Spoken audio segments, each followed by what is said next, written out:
This is lecture 22, part 2. So in this part, we'll be discussing a topic which is the Nyquist stability criterion.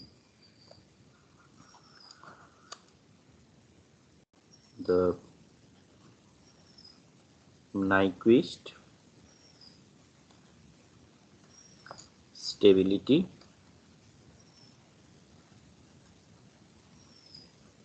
criterion.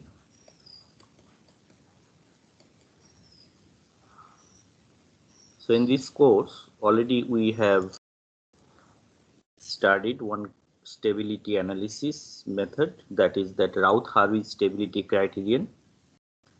So in that particular method, we have seen whenever a characteristic equation is given, applying the Routh table, we can say how many poles are in the left half of that S-plane, or how many poles on the right half, or how many on the imaginary axis. So applying that criteria, that is Routh-Harvey's criteria, we can say whether the system is stable or not. That means we can give that answer of stability in absolute scale. That means whether it is stable or not. But if we are interested in to see that the closed loop system is stable, but how much stable? Or if it is unstable, that means what would be the stability margin? So that means the degree of stability of the closed loop system can be analyzed using this particular stability criteria, that is that Nyquist stability criteria. So the difference with the Routh-Harvey's criteria is Routh-Harvey's criteria tells us about that absolute stability. That means whether the system is stable or not. But Nyquist stability criteria tells us it is stable or not, as well as how much stable it is. That means if we give some sort of perturbation, or if we change that gain, then up to how much gain that system remains stable, or after that it would be unstable, but what would be the degree of that stability? That means if we again change that gain, how can we make that closed loop system stable? So the detailed thing can be obtained from the Nyquist stability criteria. So this is a very powerful stability criteria, and it gives us the necessary and sufficient condition regarding the stability of a closed loop system. So for applying this Nyquist stability criteria, we only need to know that loop transfer function pole location and that the frequency response of that loop transfer function. That means it is actually one graphical technique. So let us see. So what is that Nyquist stability criteria? So it actually relates. So let us first draw one closed loop control system, that is, so suppose this is that forward path transfer function G of S, and we have that feedback transfer function H of S. So suppose this is that negative feedback, reference command is RS, and output is YS. So this is that closed loop transfer function, and here that loop transfer function is G of S, H of S. So that thing already we have discussed in case of Root-Lucas technique, Bode plot, because we have seen that means if that loop transfer function is given, then from that frequency response, that means from the Bode plot, how can we have that stability in formation of the closed loop system that can be obtained from this Nyquist stability criteria concept I will be discussing today. So whenever a loop transfer function is given, that is g of s and h of s is given, then from this loop transfer function we can have the pole locations. We can have that information about that poles. That means what would be the poles of this loop transfer function. So if this information we have, and if we know that loop transfer function's frequency response, that means whenever that frequency varies, how that gain and phase varies, if we have these two information, then easily we can say whether this closed loop system would be stable or not. So basically that Nyquist stability criteria, it relates, it means that Nyquist stability criteria relates the stability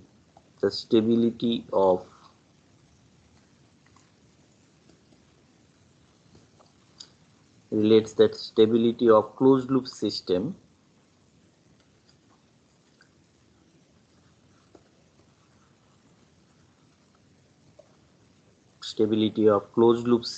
So this particular concept is very important to the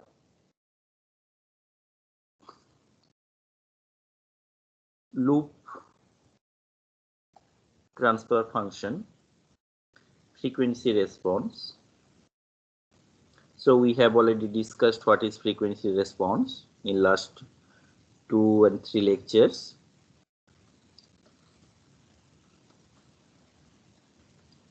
And loop transfer function pole location. So sometimes it is said that open loop. So open loop means here actually that loop transfer function. So Nyquist stability criteria that relates that stability of the closed loop system. So that means applying this criteria, you will be able to say whether that closed loop system is stable or not. And also you'll be able to say how much stable it is. So with the information of what we need two information, that is the loop transfer function frequency response. So this information we need. Another one is that loop transfer function pole location. So if we have these two information, this one and that one, applying these two information, we'll be able to say whether the closed loop system would be stable or not. So let us discuss, that is what is Nyquist stability criteria. So before that, we need to understand that poles and zeros of the loop transfer function. So let GS is that open loop plant. So it is a rational transfer function. So we are just representing that numerator and denominator. So NG is that numerator polynomial and DG is the denominator polynomial. And suppose H of S is the transfer function, which is the numerator polynomial by denominator polynomial. So then what would be that loop transfer function? Then G of S, H of S. So that would be NG, NH divided by DG, DH. And what is the characteristic polynomial for this particular closed loop system? That is 1 plus G of S, H of S, the characteristic polynomial. So that is 1 plus G of S, H of S.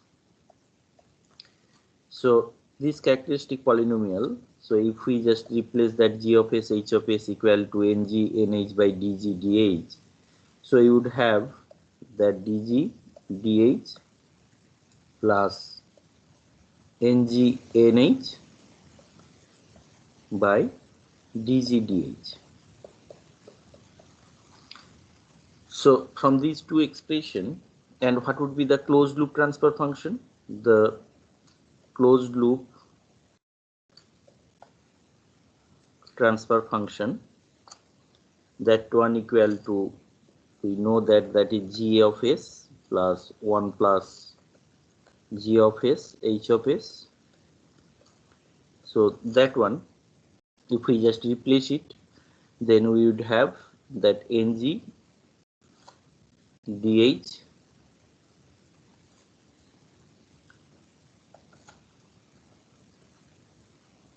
dh divided by dg dh ng nh. So in Nyquist stability criteria, it is very important to understand that pole zeros of the loop transfer function and pole zeros of the closed loop system. So let us see. So here you can see that this is the characteristic polynomial. So characteristic polynomial, if we just consider this particular transfer function 1 plus g of s h of s, so it has that pole, that is dg dh. That means roots of the polynomials dg dh, that is actually the poles of 1 plus g of s h of s. And here you can see that the poles of the loop transfer function and the poles of the transfer function, that is 1 plus g of s h of s, they are same. On the other hand, you can see the zeros of 1 g of s h of s, that means the roots of this particular polynomial, that is actually the zeros of 1 plus g of s h of s. So zeros of 1 plus g of s h of s are nothing but the poles of, if you look at these polynomials, they are same. The poles of closed loop system. Repeating. So the closed loop system's pole are nothing but the zeros of 1 plus g of s h of s. On the other hand, the poles of 1 plus g of s h of s are nothing but the poles of open loop transfer function. So we can write it here, because this particular concept, this information will be required whenever we'll discuss that Nyquist stability criteria. So the first point is the poles of g of s h of s, g of s h of s. So poles of g of s h of s means this one, that is the roots of dg dh are same as the poles of here, that is 1 plus g of s, poles of 1 plus g of s h of s. And the second point is zeros of, so this is very important, because here this particular concept would be used in the criterion. Zeros of 1 plus g of s h of s, you can see here the zeros of 1 plus g of s h of s is this one. It is nothing but the poles of the closed loop system, poles of the closed loop system. So zeros of 1 plus g of s h of s are same as the poles of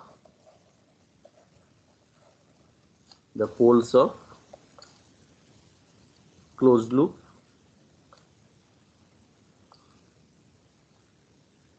system. So that means we all know that the closed loop system would be stable or not. That means closed loop system is to be stable when all the poles of the closed loop transfer functions are in the open left half of that S-plane. So this particular thing can be described in terms of the zeros of 1 plus g of s h of s, because zeros of 1 plus g of s h of s are same as the poles of the closed loop system. So the Nyquist stability criterion, as we have seen, if we know the loop transfer function pole location. So loop transfer function pole location means, here you can see the poles of g of s h of s. G of s h of s is the loop transfer functions, its poles means the poles of 1 plus g of s h of s. So if we know the poles of 1 plus g of s h of s, and if we know that frequency response of the loop transfer function, that is g of s h of s, its frequency response, then we'll be able to say whether the closed loop system is stable or not. So Nyquist stability criteria is developed based on a particular concept of complex analysis that is called that principle of argument. So now I am just going to discuss what is that principle of argument. So before that, we need to understand that mapping in complex plane. So mapping, so let us understand what is the mapping of a contour. So this thing is actually from the complex analysis, and the Nyquist stability criteria, what we are going to discuss, it is based on this particular analysis. So we need to understand, but I am not going to describe in detail why that type of contour occurs, because if you are interested in, you can see that complex analysis book, and it is very simple. If you just consider what would be that angle contribution, then it can be easily understood that why that contour would be like that I am going to discuss now. So I am not going to discuss in detail regarding that complex analysis. Just I will be giving you what is that principle of argument based on which that Nyquist criterion, Nyquist stability criterion is established. So this is a complex plane, that is that sigma and j omega. So now if we just a contour, say suppose this is a contour, you all know what is that contour. It is a continuous line, closed line. So this is called that contour.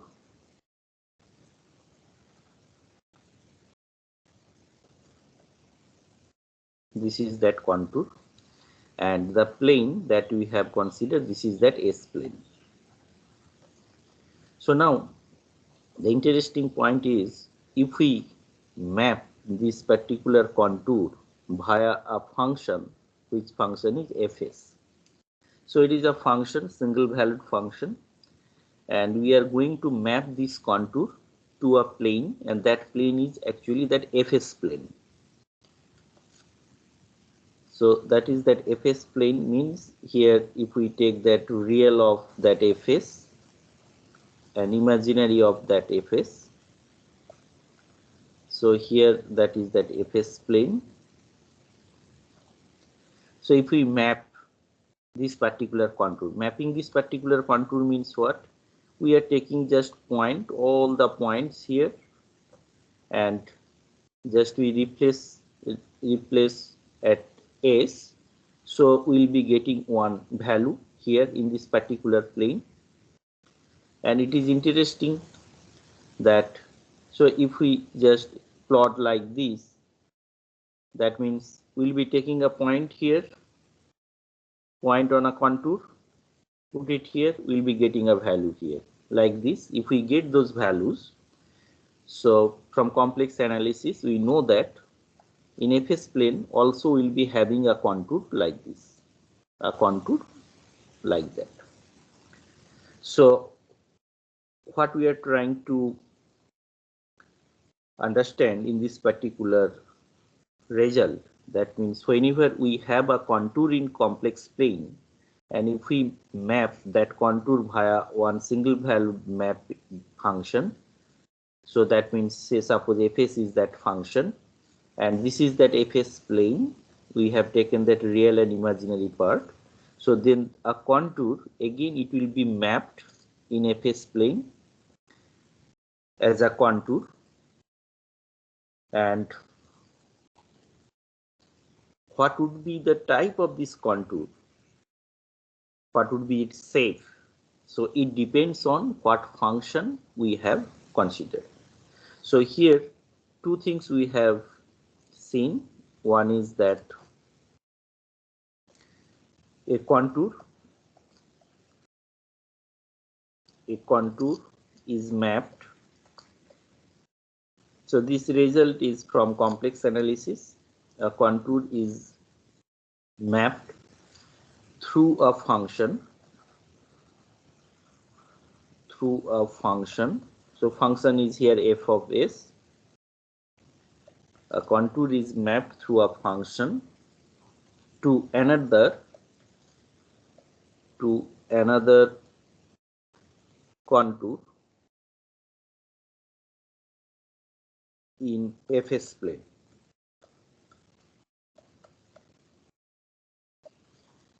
And the second thing is what would be the shape of that contour. So it depends on, that means that mapping depends on fs. That mapping depends on fs. So it is very simple result, and this result is from complex analysis. That means whenever we have a contour and if we map that contour via a function, so in fs plane we'll be having another contour and its shape and how, whether it would encircle that origin or not. So because here you can see that this is that origin, whether it would encircle or not, so it depends on this function. So let us see some mapping. That means if we take various types of functions, so then what would be that mapping. So I am just going to show you the fact what happens. So those things can easily be understood if you just consider that angle.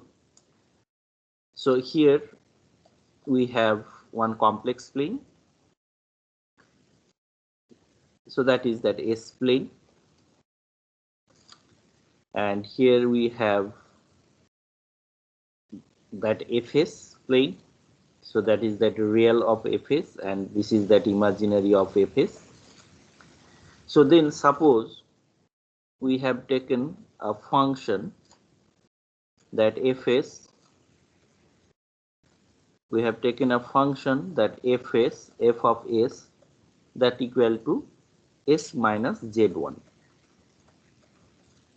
So here we can see that there is a 0 and that 0 is at say z1, that is a 0, and suppose there is a contour, suppose there is a contour here, and contour, if you take a particular direction, so here this particular direction we have taken, this is that clockwise direction, and we can see that this contour does not encircle that 0. So if this is that case, so in fs plane and where we have taken that plane fs, that function that we have considered, that is s minus z1, so it has that 0 at z1, and this particular contour does not encircle this 0. So it does not encircle means, you know, that 0 is outside that contour. So now if we map it via this particular function, if we map it, then we will see that in this fs plane again we will be having one contour. I am just drawing it arbitrarily, and this contour in particular direction would be that clockwise direction. That means the direction remains same. So if you take continuously the point like this with the clockwise direction, here you will see that again you will be getting a contour in clockwise direction. So direction remains same and it does not encircle this origin. So that is very important. So that means this is, if we consider this is a function s minus z1, so then this contour will be mapped in fs plane with another contour with the same direction, but it does not encircle that origin. So let us see the other cases. So suppose we have that a contour like this and its direction is that clockwise direction, and we have taken a function f of s that is 1 by s minus p1. So that means it has a pole, and suppose this pole is here, and we can see that this contour does not encircle that pole. So if this is that case, then if you just map it via this particular function, so you are mapping via this particular function, so what would be that contour? So that contour will be along the same direction. That means it would be in the clockwise direction and it does not encircle that origin.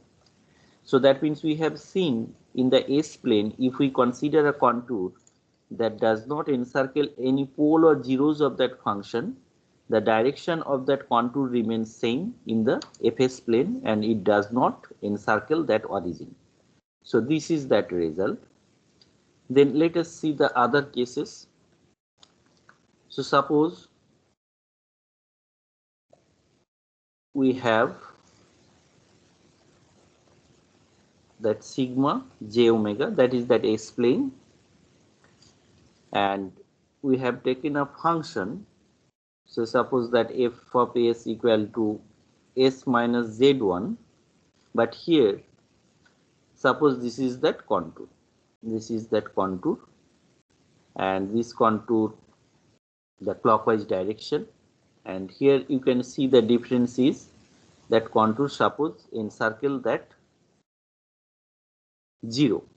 So now if we map via this particular function to that fs plane, then what would be the plot in fs plane? So this is that real and this is imaginary. So interestingly, we will see that here there will be one encirclement and the direction remains same, but it encircles that origin. So here we can see that the rotation is same and encircles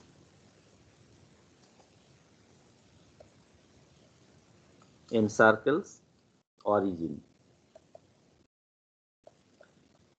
So what is the difference? So the difference with this particular case with this case, so here that contour does not encircle that 0, and here it encircles that 0. So whenever it encircles that 0, you can see that rotation, the direction of rotation remains same, but once it encircles, so then it encircles that origin. So here I am just going to give you a little bit idea, that means why it happens like that. So here you have that origin, and then if you just draw a vector here, and once you are traversing along this contour, then what happens? So suppose you are starting from this point, then you can see that once you are just traversing via this contour, along this contour, the total angle contribution here, it would be 360 degree. So here, when you are mapping via this particular function, so the same thing happens as it is fs plane, so then from here, if you just draw that vector and if you just start traversing along this contour, then you can see that the total angle that you would have 360 degree. So that's why it actually encircles that origin. And in other case here, whenever that 0 is outside that contour, then suppose you have started from here. So then if you just draw a vector here, then you start traversing this loop, then you can see that the vector is going like this, like that, like this. And again, whenever you are traversing like this, then your vector is coming like this, like this. So what happens in this case, whenever you start traversing like that and finally you come to this point, then you can see that if you look at that total angle contribution, so total angle contributions becomes 0. The reason is whenever you are traversing like this, it is giving some angle like that, but whenever you are coming, you are in this particular path, you can see that again angle is going in the negative side, again coming positive side. So at the end of the day, what happens, you have started from this particular point, and whenever you come to that point, then the total angle contributed by this particular 0, it becomes 0. So that's why it never encircles that origin. The same thing happens here. You can see here, suppose you are here and you start traversing this particular loop, that contour, then you can see that whenever you are here, your phasor is vector is like that, then you start traversing like that. So suppose it is going in clockwise direction, angle is contributing in clockwise direction. So if we take that clockwise direction, angle contribution is negative. Then just after this point, then again you can see that angle is going to the negative direction. So that means what happens, if you start from this point and whenever you come to this particular point, the total angle contribution would be, so from here to here, it gives that positive side clockwise angle contribution. So if we take conventionally clockwise direction contribution is negative, then from this particular point again it starts in anti-clockwise directions. So that means that angle contribution would be positive. So that means total clockwise angle contribution minus total counterclockwise angle contribution. So in this case it would be total 0. So that's why you can see whenever a pole or 0 is outside that contour, so the mapped one, that means in plane, it never encircles that origin, because the total angle contribution would be 0. So if it encircles that origin, then what happens, once it encircles that origin, you can see that the angle contribution would be 360 degree. So that's why this particular principle is called that principle of argument. And so let us see what happens. So here actually we have seen if there is a 0 inside that contour, then that directions remain same, but it encircles that origin. So then here let us see what happens. So if we have that one contour, so suppose you have that contour and it encircles that pole. So here actually in S plane, that means in the left hand side plane, it is important whether it is encircling that pole or 0 not, because it is not important whether it is encircling that origin or not. So if Fs equal to 1 by s minus p1 if this is that function, and we have seen that it is encircling that pole. So then what happens? So this is real and imaginary, and right hand side is that fs pole. We can see that once it encircles that pole, just now we have discussed, so total angle contribution would be 360 degree, and now it is in the denominator. So that means if you bring it in the numerator, so that angle would be minus 360 degree. So that means if we take that this is that clockwise direction, so clockwise direction conventionally we take it is negative. So then as it is that pole, so now if you bring it to the numerator, so that minus 360 degree would be plus 360 degree. So how that plus 360 degree will be matched? That means plus 360 means the direction should be counterclockwise. That means we take that convention and it should encircle that origin. So what we have seen interesting point, that means whenever a contour encircle a pole, so in fs plane actually it encircles that origin, but the direction is reversed. You can see the direction. So direction is here clockwise, but here direction is counterclockwise. So this is very important. But in case of 0, it does not happen because it is in the numerator. So that means that angle contributed by this one, if it is positive, it remains that positive. If it is negative, it remains that negative. So in case of 0, that direction of rotation remains same. But in case of pole, the direction of rotation is reversed. So here we can see that rotation is reversed. So rotation is reverse.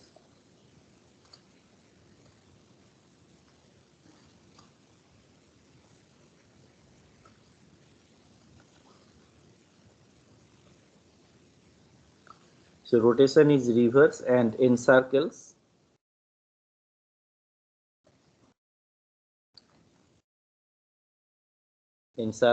origin. So now the question is, if there is a function, that has poles and zeros, then what happens?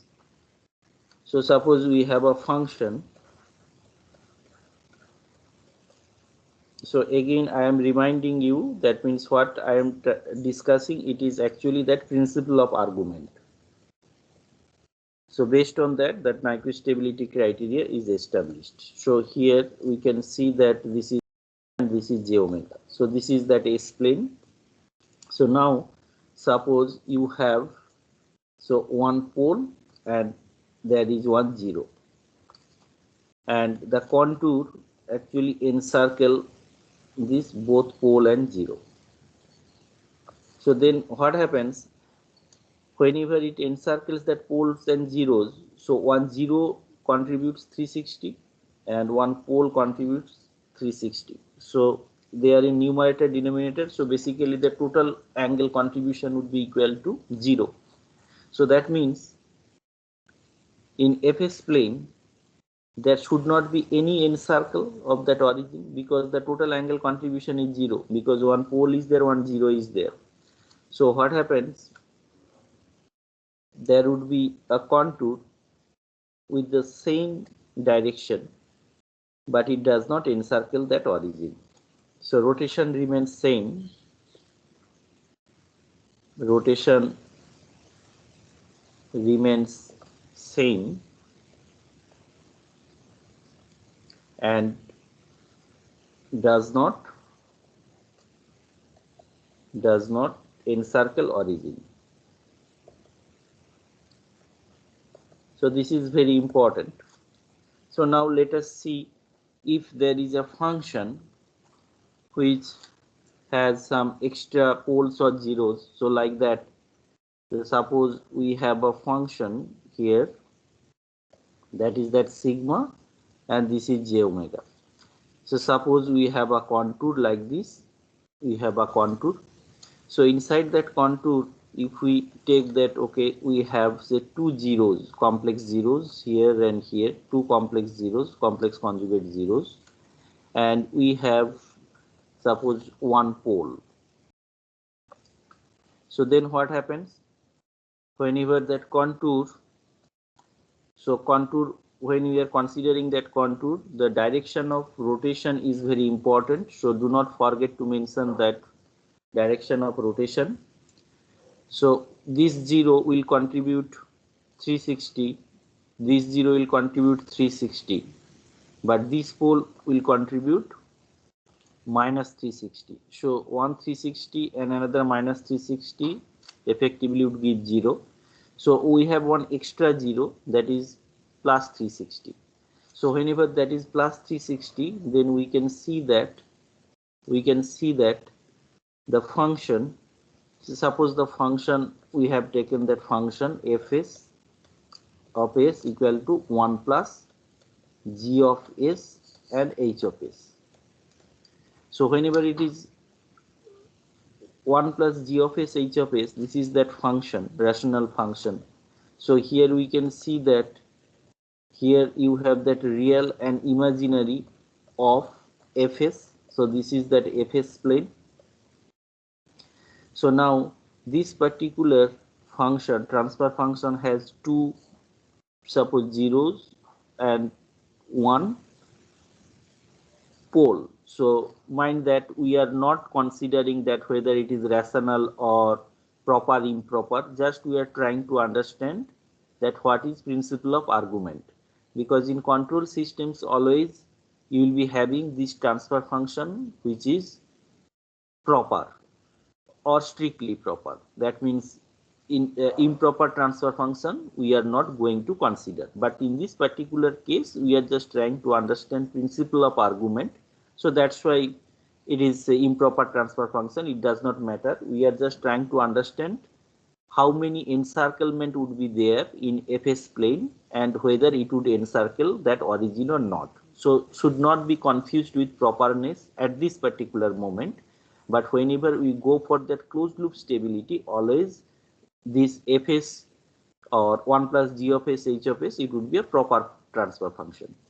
So in this particular case you can see that there is one pole inside that contour and two zeros. So one pole and another 0, that means plus 360 minus 360, it would be 0. So 1 plus 360 would be there. So basically that contour, if we map via this particular function, so then that contour must encircle that origin. And what would be that rotation? That rotation remains same, because the rotation is reversed whenever we have a pole, extra pole. We can see that it is reversed. So here the rotation remains same. So here actually if we say that this is counterclockwise rotation, sorry, this is clockwise rotation, so then that would be also the clockwise rotation. So clockwise rotation to clockwise rotation. So then if your function is 1 plus g of s h of s, then what we have seen, how many rotation is there? So here the rotation is 1, and here how many zeros are there? So zeros of fs is 2 and number of pole is 1. So we can write a particular relationship from here. N is that number of encirclement, so n minus n equal to p minus z. So this particular relationship actually holds in this particular case, whatever we have discussed. What is that n, p and z? So this is very important. That is, n is that the number of counterclockwise rotation of contour B. So let us say that this is that contour A and this is that contour B. So this is actually the counterclockwise rotation. So in this case we have taken clockwise rotation. So N is indicated that the number of counterclockwise rotation of contour B about the origin. About the origin.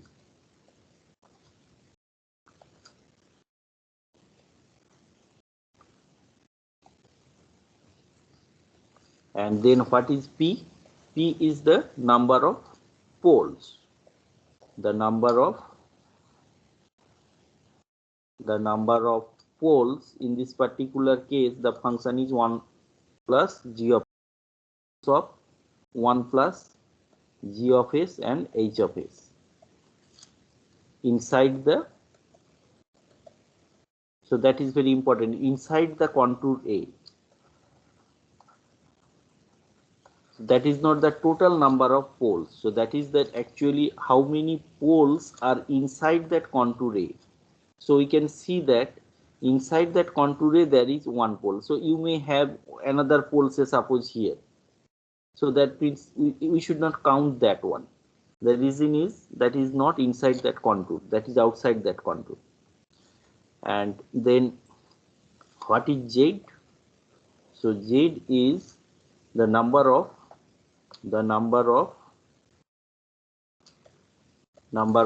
zeros of 1 plus g of s h of s inside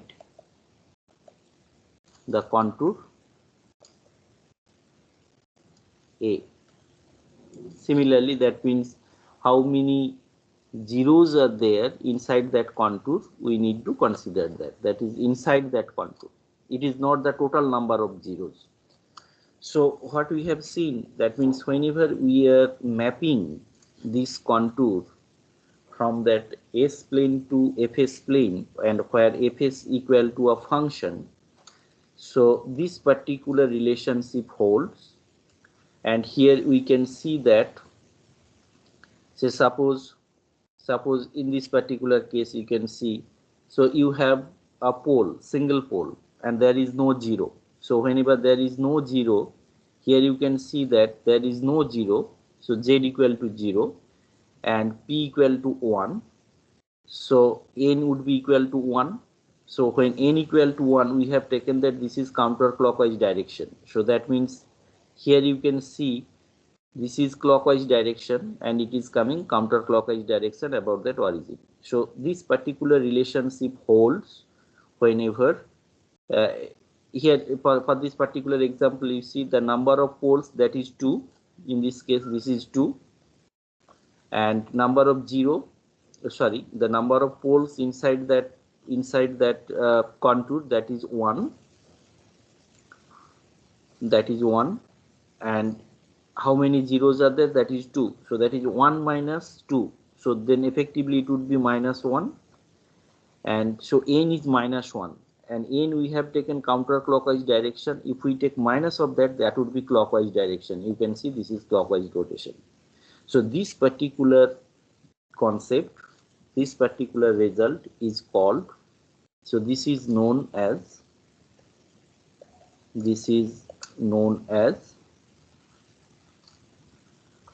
principle of argument.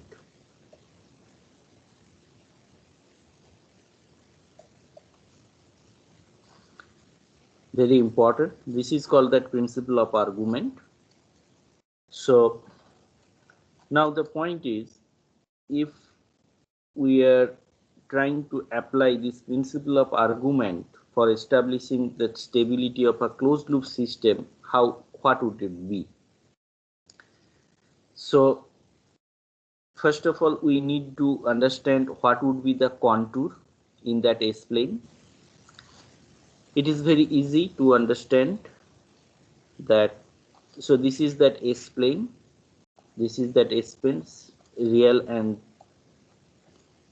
j omega. So this is that S-plane, and you know that means that system would be stable whenever the poles will be in the left half of that complex plane. So then if we take a contour, so this contour is called that Nyquist contour.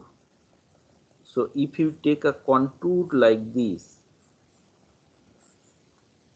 so it indicates that the whole closed right half of that S-plane. So this is that contour, and you can see the rotation, direction of rotation. I have taken that clockwise direction. So this is called that Nyquist contour. This is called that Nyquist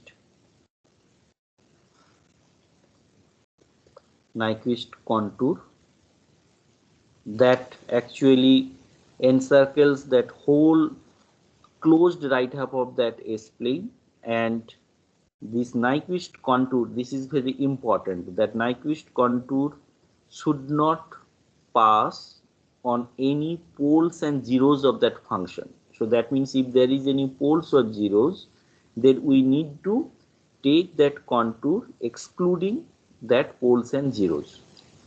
So what we have pointed out here, we have taken a contour in that S-plane that covers that whole closed right half of that S-plane. So here I have shown by that semicircle. Basically this particular radius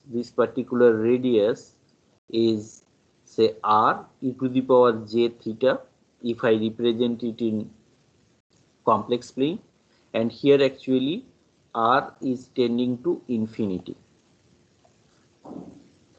and this theta is varying from plus 90 to 0 to minus 90. So that means it is taking that whole closed right half of that S-plane.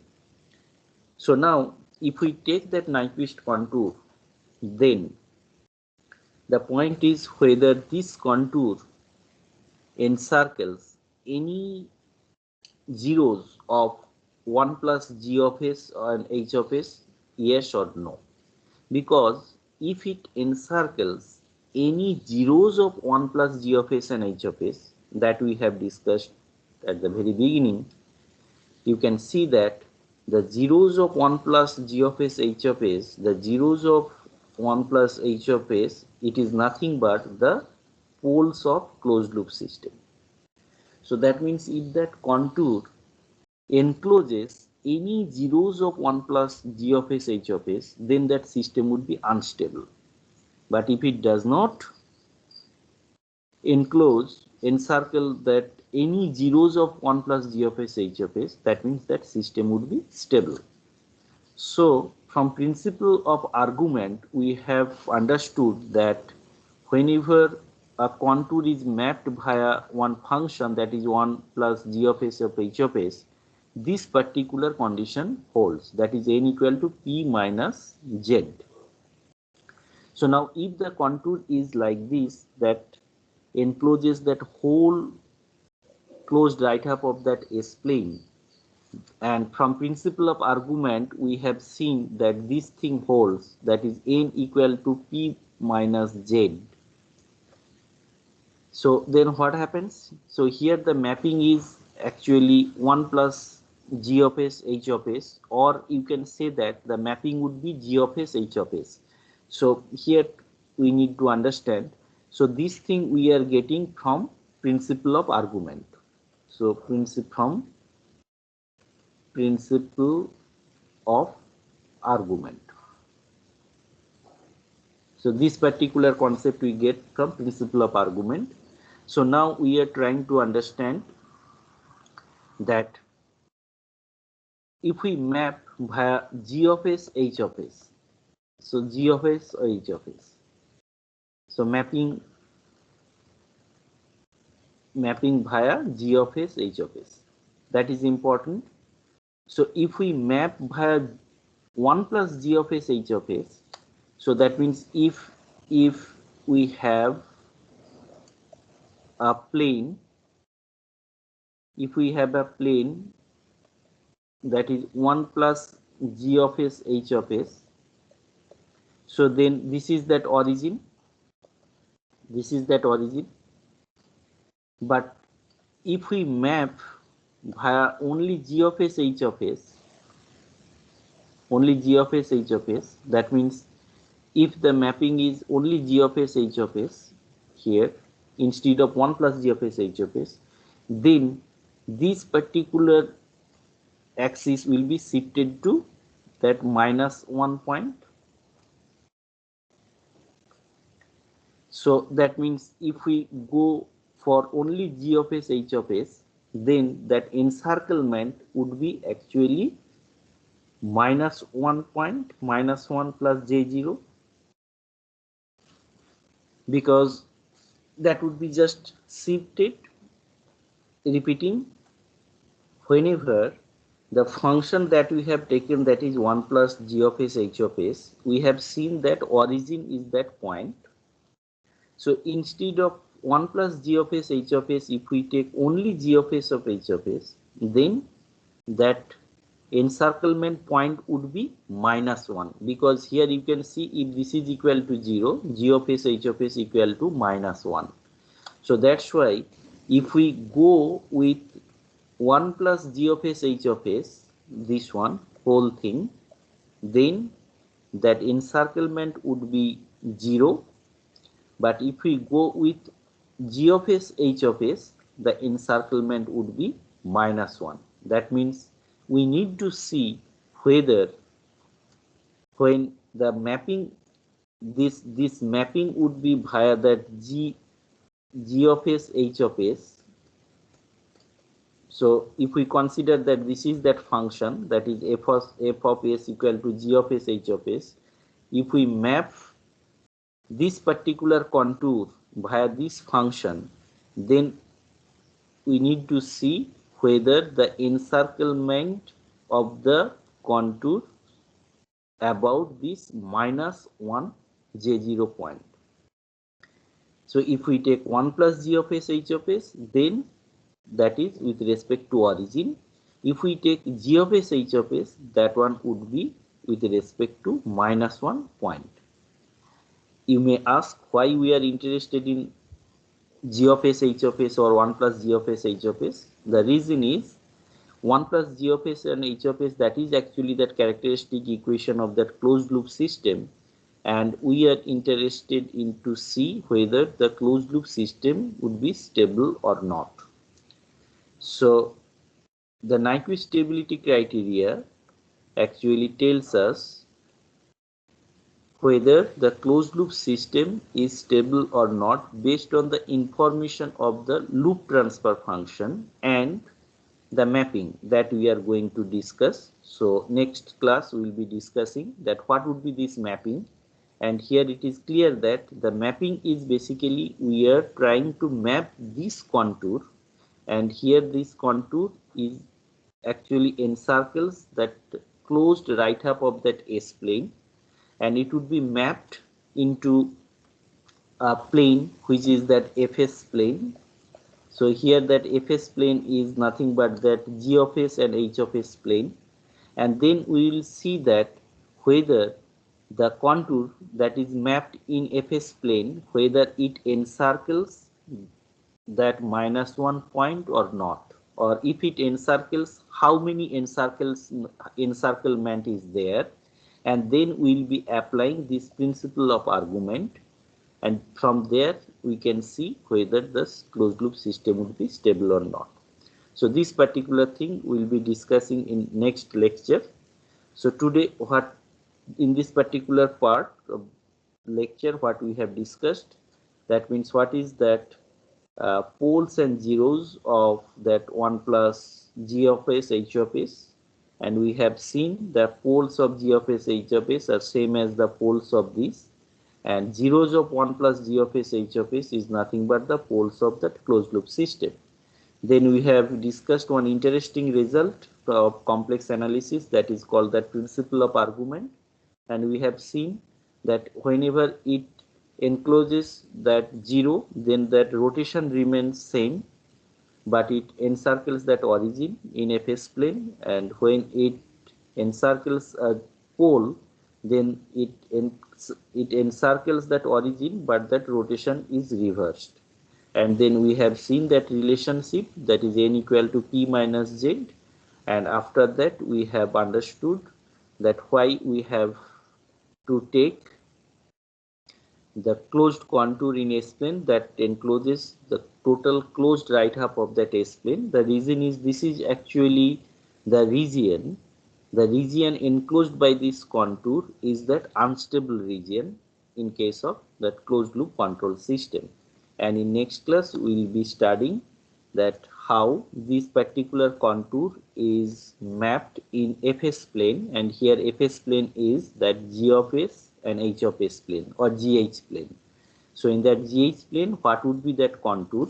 So first thing is how to map it, and second thing is what would be the Nyquist stability criteria. So Nyquist stability criteria would basically comes from this principle of argument. Thank you.